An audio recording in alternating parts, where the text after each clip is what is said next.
Welcome to the bird media. నేను మీ పవన్ కృష్ణమూర్తి. సమాజమే దేవాలయం, ప్రజలే దేవుళ్ళు అనే ఒక సూక్తి నుంచి ఒక దేవాలయమే పుట్టింది నిజంగానే.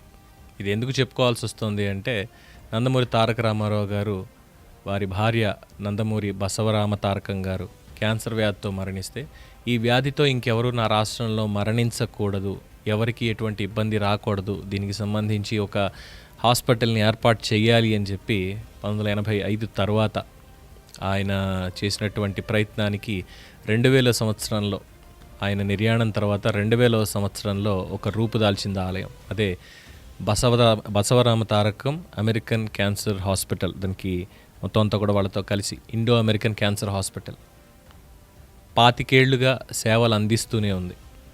25 ఏళ్లుగా ఎంతోమంది పేదలకి ఆ క్యాన్సర్ వ్యాధి నుంచి విముక్తి కలిగించింది. 25 ఏళ్ల ప్రస్థానంలో ఎన్నో విజయాలు సాధించింది, ఎన్నో ఘనతలు సాధించింది. అప్పట్లో కేవలం ఇది హైదరాబాద్ బేస్డ్ క్యాన్సర్ హాస్పిటల్ మాత్రమే.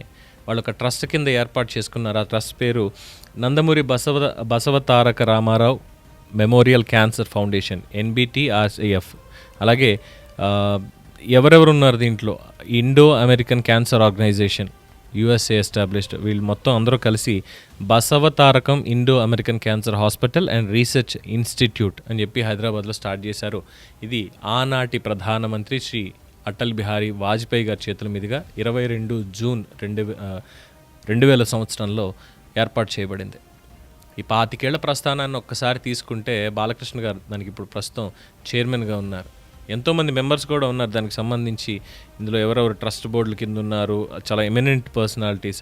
బాలకృష్ణ గారు ఏమో మేనేజింగ్ ట్రస్టీ అండ్ చైర్మన్. అలాగే నోరి దత్తాత్రేయుడు గారు ట్రస్ట్ బోర్డులో ఉన్నారు, డాక్టర్, చాలా ప్రముఖమైనటువంటి డాక్టర్. అలాగే డాక్టర్ JSR ప్రసాద్ గారు, తర్వాత నామా నాగేశ్వరరావు గారు MP ఆయన, తర్వాత గడ్డం దశరథరామరెడ్డి గారు డాక్టర్, శ్రీభరత్, ముతుకుమల్లి శ్రీభరత్, బాలకృష్ణ గారు అల్లుడు, సత్యనారాయణ గారు మాజీ MP, సత్యనారాయణ గారు గీతం సంస్థల అధినేత అయినటువంటి ఆయన మనవాడు.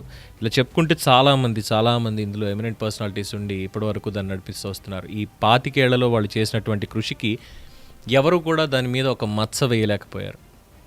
ఎందుకంటే అనేక హాస్పిటల్స్ వస్తాయి, అనేక ఇన్స్టిట్యూట్స్ వస్తాయి. వాటన్నిటి మీద కూడా ఒక రాజకీయంగానో, లేదంటే ఒక కులం పేరు మీతో, లేదంటే ఇంకొకటో వీటన్నిటితోటి ఏదో ఒక ప్రాపగాండా చెయ్యాలి అనేటువంటి ఆలోచనతో చాలామంది ఉంటారు. బట్ ఈ 25 సంవత్సరాల్లో ఈ బసవతారకం క్యాన్సర్ హాస్పిటల్ మీద ఒక మచ్చ వేయడానికి కూడా ఎవరు ప్రయత్నించలేదంటే ఎంత స్వచ్ఛంగా అది పనిచేస్తోంది ప్రజల కోసం అనేది అక్కడే వాళ్ళ మైలురాయి. అది చాలా గర్వకారణం అని చెప్పుకుంటారు వాళ్ళు పనిచేసే ప్రతి ఒక్కళ్ళు కూడా. అందులోనూ బాలకృష్ణ గారు దానికి చైర్మన్ అయిన తర్వాత, మేనేజింగ్ ట్రస్టీ అండ్ చైర్మన్ అయిన తర్వాత ఇంకా ఎక్కువ కేర్ తీసుకుని 2 రాష్ట్ర ప్రభుత్వాలతో, అధికారంలో ఉన్నా లేకపోయినా వారి పార్టీ తెలుగుదేశం పార్టీ, మొత్తం అందరితోటి సమన్వయపరుచుకొని దాన్ని ఇంకా డెవలప్ చేయాలి, ఇంకా ఎక్కువ మందికి క్యాన్సర్ హాస్పిటల్లో ట్రీట్మెంట్ ఇవ్వాలి, వచ్చిన ప్రతి ఒక్కరికి కూడా లేదు అనకుండా ట్రీట్మెంట్ ఇచ్చి పంపించాలి, స్క్రీనింగ్ చేయాలి. ఎవరైనా సరే అనుమానంతో వచ్చారంటే ఖచ్చితంగా వాళ్ళని ఆ అనుమానం నివృత్తి చేసి మీకు క్యాన్సర్ అనేది లేదు అన్న సర్టిఫికేట్ తోటే పంపించాలి అనేది వాళ్ళ ఆకాంక్ష బలంగా ఉంది. సో దానికి తగ్గట్టుగానే అన్నీ చేసుకుంటూ వస్తున్నారు.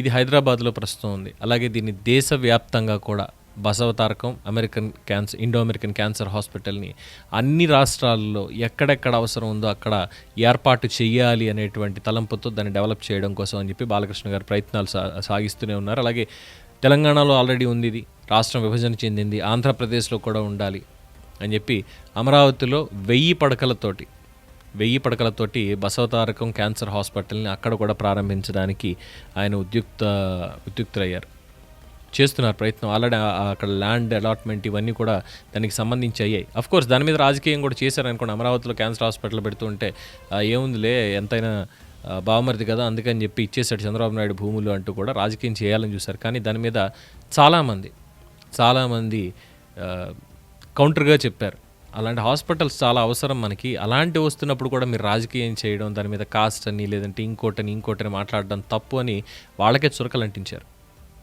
సో ఎన్నో మైలురాళ్ళు బాలకృష్ణ గారు చాలాసార్లు చెప్పారు, నేను హిందూపూర్ ఎమ్మెల్యే అయినా లేదంటే ఇంకో వ్యాపారం ఉన్నా ఇంకోటి ఉన్నా ఏమున్నా కానీ నా ఫస్ట్ ప్రయారిటీ, నా కుటుంబం కంటే కూడా నా ఫస్ట్ ప్రయారిటీ నాకు క్యాన్సర్ హాస్పిటల్. ఎందుకంటే మా తల్లిని మేము ఆ వ్యాధితో కోల్పోయాం.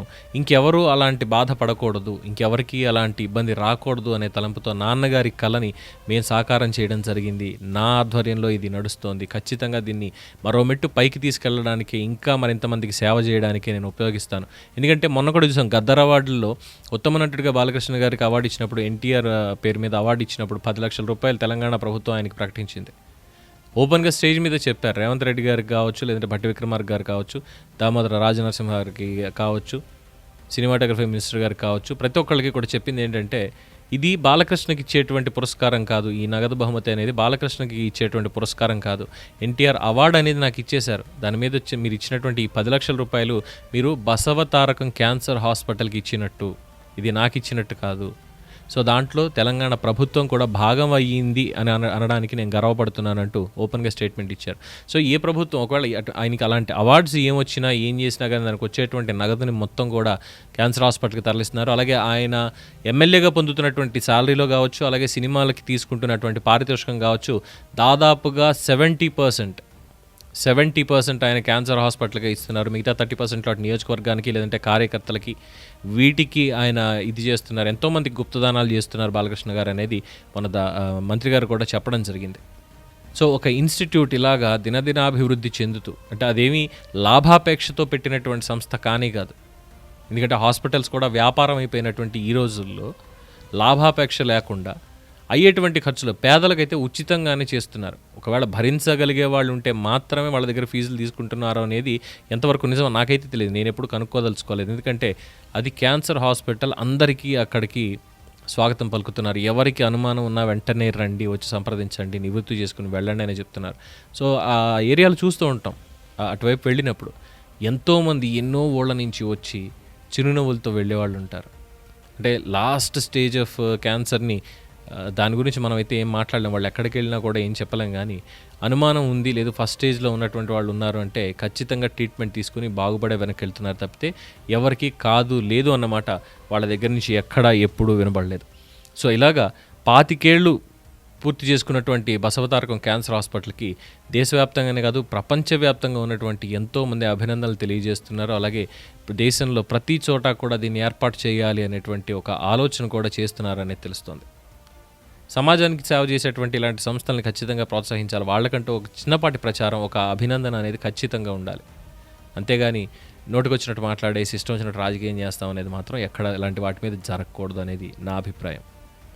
So congratulations to Basavatarakam Indo American cancer hospital, Nandamuri Balakrishna గారు, అలాగే మిగతా సభ్యులందరికీ కూడా ఈ సేవ ఇలాగే కొనసాగాలని మనస్ఫూర్తిగా కోరుకుంటున్నాం.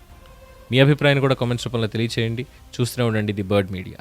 ఈ వీడియో కనుక మీకు నచ్చినట్టయితే లైక్ చేయండి, షేర్ చేయండి, సబ్స్క్రైబ్ చేయండి. అలాగే పక్కనే ఉన్న బెల్ ఐకాన్ని క్లిక్ చేయండి.